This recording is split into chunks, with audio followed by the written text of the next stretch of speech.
Hey, hi everyone, this side Kapil. I hope you all are doing well. So let's solve this question. So this is statement type question, and you have seen this question in your examination. Sometime you can easily solve this question. Sometime it takes a long to solve this question. So let's solve this question without wasting your time. So we have to use these statement और मेरे को बताना है कि p square plus p q plus q square और है कि नहीं है। तो उसने पूछा है is p square plus p q plus q square odd. ठीक है, तो we have to give our answer in yes and no form. या तो आंसर यस होगा या फिर आंसर नो होगा। And basically we have to use these statement. And इसने बोला है पी क्यू आर इंटीजर्स।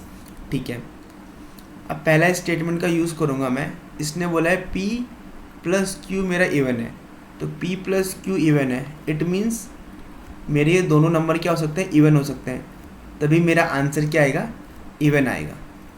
ठीक है, तो जब P और Q मेरी इवन है तो ये सारा क्या आएगा, इवन आ जाएगा ना, क्योंकि इवन को अगर ऐड करेंगे तो आंसर इवन ही आएगा। तो यहाँ से मैं बोल सकता हूँ नो ना। ठीक है, लेकिन एक और बात देखो, अगर P मेरा ऑड हुआ, Q भी मेरा ऑड हुआ, तो तब भी तो मेरा आंसर क्या आता है, इवन आता है। ठीक है, इस केस में ये भी ऑड होगा, ये भी ऑड होगा, ये भी ऑड होगा, तो odd odd plus even, even plus odd odd, तो आंसर क्या है, ऑड।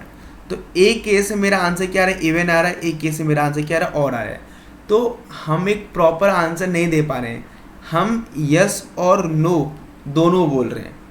ठीक है, लेकिन हमें एक चीज़ बोलना है, या तो हाँ या फिर ना। तो हम पहली स्टेटमेंट से इसका आंसर नहीं निकाल सकते हैं भाई। ठीक है, ठीक है। सेकेंड स्टेटमेंट देखो, सेकेंड स्टेटमेंट बोलता है पी क्यू की मल्टीप्लाई करते हैं तब मेरा क्या आता है, ऑड आता है। तो सिंपल है, कभी भी मेरा ऑड कब आता है, जब मैं दो ऑड नंबर को मल्टीप्लाई करता हूँ तभी मेरा ऑड आंसर आएगा, अदरवाइज मेरा ऑड आंसर नहीं आएगा। ठीक है, देखो अगर आप कभी भी किसी इवन नंबर से मल्टीप्लाई करते हो that number is going to become even. ठीक है, लेकिन ऑड इंटू ऑड क्या आएगा, मेरा आंसर ऑड ही आएगा। तो यहाँ पे हम कंफर्म हो चुके हैं कि मेरा जो P है ये भी ऑड है और जो Q है ये भी क्या है, ऑड है, तभी जाके मुझे क्या मिला है, आंसर ऑड मिला है। तो जब मुझे कंफर्म चली गया पता कि ये दोनों ऑड है, तो अब यहाँ ऑड का स्क्वायर ऑड, पी क्यू तो ऑड, फिर ऑड, तो odd odd even, even plus odd मेरा ऑड। तो यहाँ मैं बोल सकता हूँ हाँ कि ये मेरा क्या होगा, ऑड होगा। तो मैंने कौन सी स्टेटमेंट का यूज़ किया है, मैंने सेकेंड स्टेटमेंट का यूज़ किया है, पहले से मेरा आंसर नहीं आ रहा था। ठीक है, तो यहाँ पे आंसर क्या आएगा, यहाँ पे आंसर मेरा ए आएगा कि this the question can be answer by using one of the statement, कि मैं एक ही स्टेटमेंट से आंसर दे पा रहा हूँ। ठीक है, दोनों दूसरी स्टेटमेंट से आंसर मैं दे नहीं पा रहा हूँ। ठीक है, ठीक है। I hope you understood this question. अब सेकंड क्वेश्चन देखो, सेम बोला है क्या 327 raise to power n 173 raise to power n को अगर मैं 500 से डिवाइड करता हूँ तो ये डिवाइड होगा कि नहीं होगा।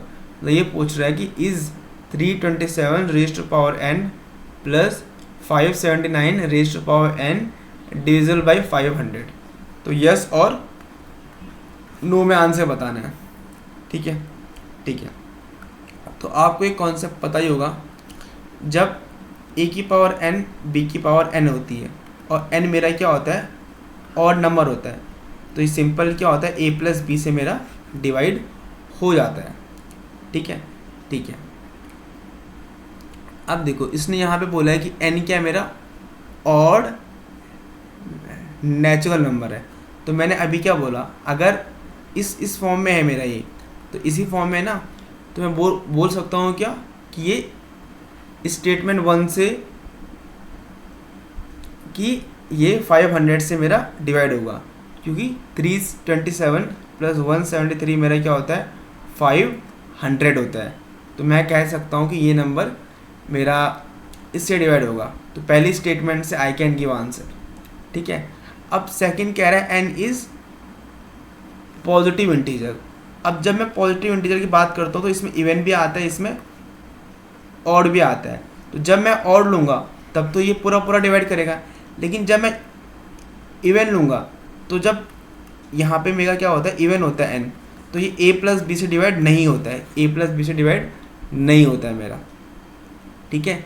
तो ये बात हमें ध्यान रखनी है। तो स्टेटमेंट 1 से आंसर आ गया, पर स्टेटमेंट 2 से मेरा आंसर नहीं आया। तो आंसर क्या आएगा, आंसर आएगा ए, कि मैं ए की स्टेटमेंट से आंसर दे पा रहा हूँ। देखो दोबारा देखो, मैंने क्या बोला,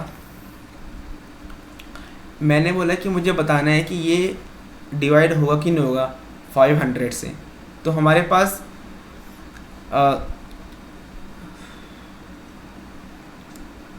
ये होता है कि इसको हम एज अ आइडेंटिटी बोलते हैं ना, जैसे ए मेरा raise to power n plus, identity नहीं बोलेंगे इसको हम, देखो जैसे a raise to power n और b raise to power n है, जहाँ पे एन क्या मेरा ऑड नंबर है, ठीक है। तो जैसे तुमने ए क्यूब प्लस लिया है क्या मेरा बी क्यूब, तो अगर तुम A cube plus B cube को खोलोगे तो बनेगा ये A plus B into A square plus B square minus A B, ठीक है। वैसे जब भी तुम क्या करोगे एन की पावर ऑड नंबर रखोगे तो हमेशा इसका जो प्रोडक्ट है वो ए प्लस बी की फॉर्म में आएगा। तो अगर ए प्लस बी की फॉर्म में आएगा इट मीन्स अगर मेरा नीचे भी क्या होगा ए प्लस बी का सम होगा, तो इजली क्या हो जाएगा इससे डिवाइड हो जाएगा। लेकिन जब मेरा ए एन बी एन, इसमें एन क्या रहता है इवन नंबर रहता है, तब ये ए प्लस बी से डिवाइड नहीं होता है, ठीक है। तो इसलिए मैंने क्या सेकंड स्टेटमेंट की हेल्प से नहीं हम कंफर्म आंसर बोल सकते हैं, इसमें हो भी रहा है और नहीं भी हो रहा है, पर पहले स्टेटमेंट में हो रहा है, ठीक है। So I hope you understood both these question and that's all. You can write your comment whatever it is in your mind. So thank you for watching this video.